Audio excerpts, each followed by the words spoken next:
What's going on, guys? Antonio here. Do me a favor, hit that thumbs up for me, and let's get into it. All right, so we have heard from Upon High, meaning the man himself, Mr. Chris Carter, the creator of the X-Files, that Ryan Coogler and his team reached out to him, and they have made an agreement that Ryan Coogler is going to relaunch the X-Files. Chris Carter says that Ryan wants to do the X-Files with a more diverse cast.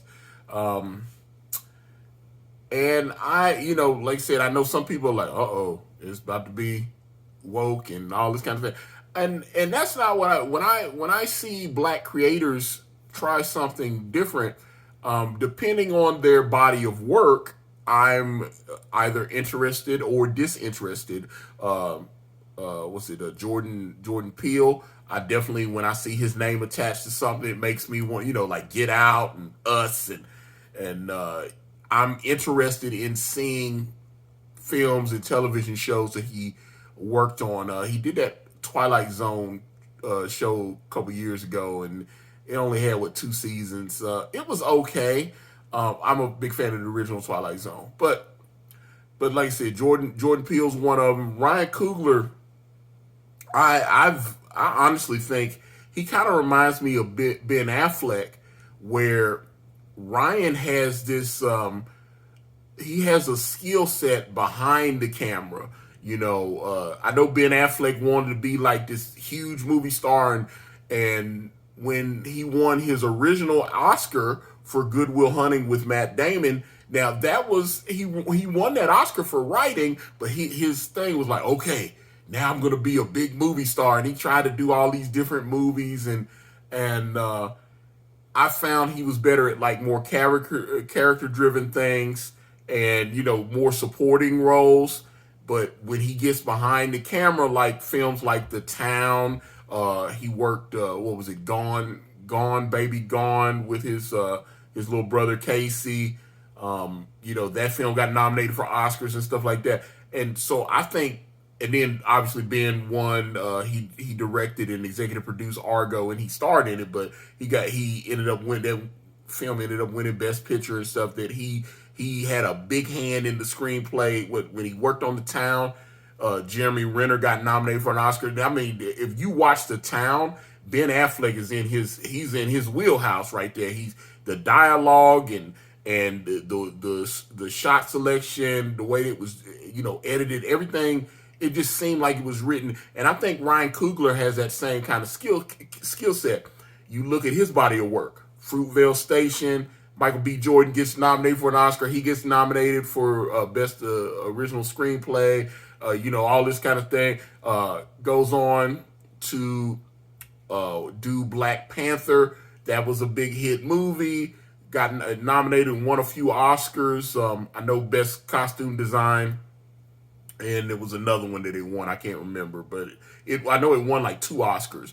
But Ryan Coogler, he worked on screenplay. I know his brother's a writer too, so his brother's a good talented writer. But Ryan Coogler, worked on that screenplay and obviously directed it, and it was very successful. Went on to write the screenplay and direct Creed. Sylvester Stallone gets nominated for Best Supporting Actor.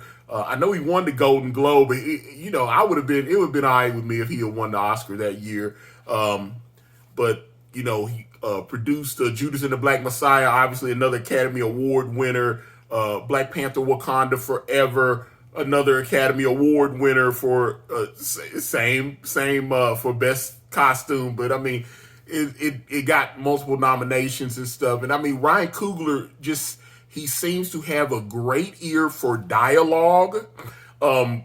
Something that, one of the reasons I love Quentin Tarantino movies. He just seems to know he doesn't overwrite it. And that's, so when I hear that someone like him, who's clearly a sci-fi fan, and he's an X-Files fan, like I love the original X-Files.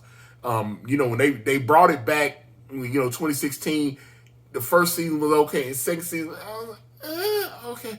And then they did that last season, and Scully revealed, Scully and Mulder were kind of doing this. Yes, we were together and we were a couple, but for whatever reason, we can't be together. But then they got sucked back in. They were trying to find their son, and they were trying to, solve those cases in that X-File. And then Scully and Mulder were kind of having a little thing. And then there was an episode where they ended up hooking up again. I mean, hey, that's your ex. Not the first person. I know I'm guilty. Not the first person to hook up with an ex. So they slept together, and then by the last episode, she revealed to Mulder that she was pregnant, even though that was weird. She was pregnant, and then that was supposed to be a cliffhanger leading to a possible another season, and obviously it didn't work. And I thought when she revealed that she was pregnant, I was like, oh my God, here we go. And then Fox was just like, let's just put it out of his misery. But I've read the first things when I start seeing something like New York Daily News and different places picked up Chris Carter's interview and him mentioning that Ryan Coogler was going to reboot the X-Files, and some people was like, okay, well, there'll be a black Mulder, there'll be maybe a Latina Scully, and maybe the Skinner person is like LGBTQ or whatever. They could do all these different things. Or maybe Skinner is a woman this time, or what, they could do, different little possibilities to diversify the cast. And then I read that it's not going to be a full reboot where he's going to have a black Mulder or black Scully or whatever. He's going to, build off of what Chris Carter did and just create new characters who, of course, will be people of color, minority, LGBTQ, whatever. They're going to, like I said, the key word is diversity, but I think the way Ryan Coogler writes, I'm excited to see this. I think, like I said, he has a gift. He has a gift for dialogue. He has a gift behind the scenes. I'm sure he probably won't direct every episode, but he'll probably direct the pilot, maybe another, you know what I'm saying? But I'm excited for this. There was supposed to be what was it, when Josh Whedon, before he got Me Too'd, Josh Whedon had said that there was going to be a rebooted Buffy the Vampire Slayer, and that they were gonna cast a black woman as Buffy, and some people were like, oh God, here we go. I think there's a way to do that. If the writing's good, I think the fans will follow it. That's where I'm always at with it. If the writing is good, you don't want to see weird tokenized characters and just that kind of thing. I just want a good show. If I watch it like we watched The Last of Us, I thought Last of Us was really good. I just think with Ted Lasso, you see really strong writing in shows like that. And that's what I'm looking forward to. So Chris Carter seems to be excited that Ryan Coogler is going to reboot the X-Files. And obviously if it's a hit, he's going to be getting because, he's the creator. So they'll still have to give him his cut. So I salute Ryan. I salute Chris Carter for, working together and getting that bag. So I think this is going to be dope. I'm really excited. What are your thoughts on the reboot? Because I know I've done videos like this before. It's like, God, why do they keep rebooting these shows? And I'm like, yeah, I get you. But if it's good, I'm going to support it. But that's what I wanted to ask you guys. Get in the comments. Let me know what you guys think. I'm out. Thank you for watching. Please like and subscribe, and please check out my podcast at anchor.fm/AkariPress, or just type in Akari Press on your favorite streaming platform today.